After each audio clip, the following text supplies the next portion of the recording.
Hello friends, आपके अपने YouTube channel MIM news bulletin में आपका हार्दिक स्वागत है। 23 जुलाई को महाआंदोलन वाले दिन जब STET अभ्यर्थी अपर मुख्य सचिव संजय कुमार से मिले थे तो उनसे यह भी कहा गया था कि लाखों सीटें खाली पड़ी हुई हैं, अगर सीटें बढ़ाई जाएं तो सबकी बहाली पूरी हो जाएगी। इस पर प्रधान सचिव संजय कुमार का कहना था कि इतनी बड़ी संख्या में बहाली करने से वेतन के लिए सरकार के पास पर्याप्त फंड भी तो होना चाहिए, इसलिए सरकार पर वित्तीय भार बढ़ जाएगा तो थोड़ी ही सीटें बढ़ाई जा सकती हैं। जैसा कि हम सब जानते हैं कि 23 जुलाई को पटना में बिहार STET पास अभ्यर्थियों के द्वारा शांति मार्च कारगिल चौक से BSEB ऑफिस तक निकाला गया था। यह शांति मार्च नियोजन नहीं बल्कि नियुक्ति की मांग को लेकर निकाला गया था। इस मार्च में हजारों की संख्या में क्वालिफाइड अभ्यर्थी उपस्थित थे और अपनी मांगों को लेकर अभ्यर्थी अपर मुख्य सचिव संजय कुमार से मिलकर अपनी मांगों को रखना चाहते थे।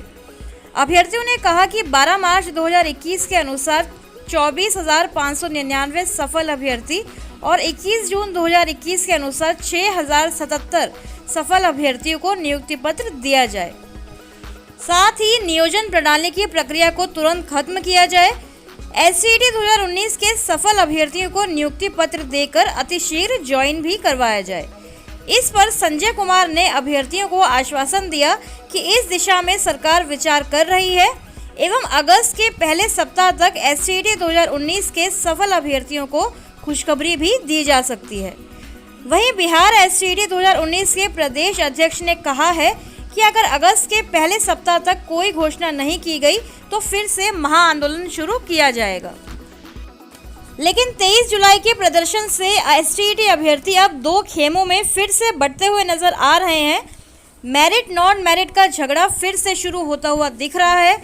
और क्या सरकार यही चाहती है कि मेरिट नॉन मेरिट आपस में लड़े, कोर्ट कचहरी का चक्कर लगाएं एवं मामला सुप्रीम कोर्ट तक जाकर फंस जाए और बहाली प्रक्रिया में फिर से देरी होती रहे?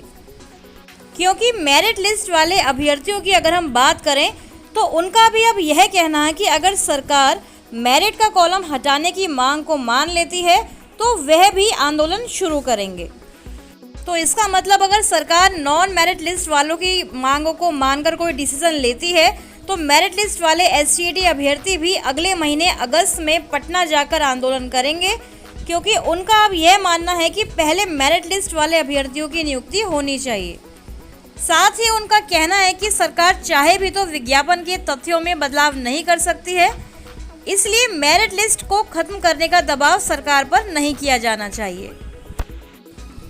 इसी से संबंधित एक PIL भी पटना हाईकोर्ट में दाखिल है कि STET नोटिफिकेशन के आधार पर बहाली हो।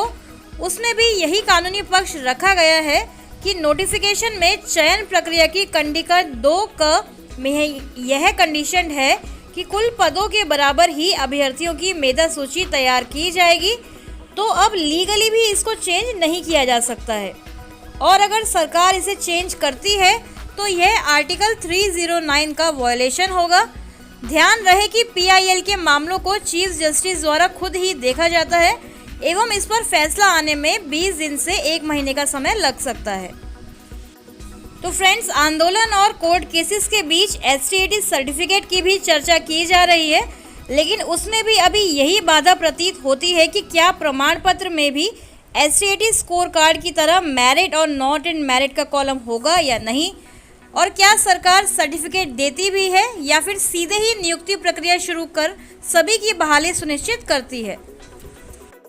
यहाँ आपको एक बात और बता दें कि बिहार TET 2022 के बारे में भी चर्चा की जा रही है, क्योंकि कोर्ट का आदेश है कि अब TET हर साल कंडक्ट होना चाहिए।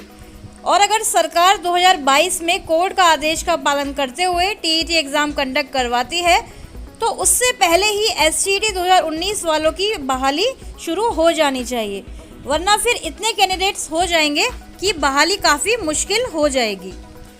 तो फ्रेंड्स, STET अभ्यर्थियों को एक बार फिर से अगस्त माह के पहले सप्ताह तक खुशखबरी आने का इंतज़ार अभी करना चाहिए।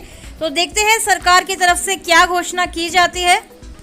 उम्मीद यही है कि सरकार की तरफ से की जाने वाली कोई भी घोषणा सभी STET कैंडिडेट्स के हक में हो, उनके पक्ष में हो। तब तक STET से रिलेटेड कोई भी अगर खबर आती है तो आपको सबसे पहले अपडेट किया जाएगा। इसी तरह बिहार एसटीईटी में 7वें चरण की शिक्षक बहाली से रिलेटेड न्यूज़ को सबसे पहले पाने के लिए हमारे चैनल MIM न्यूज़ बुलेटिन को सब्सक्राइब करें एवं बेल आइकन दबाना ना भूलें। Thank you for watching.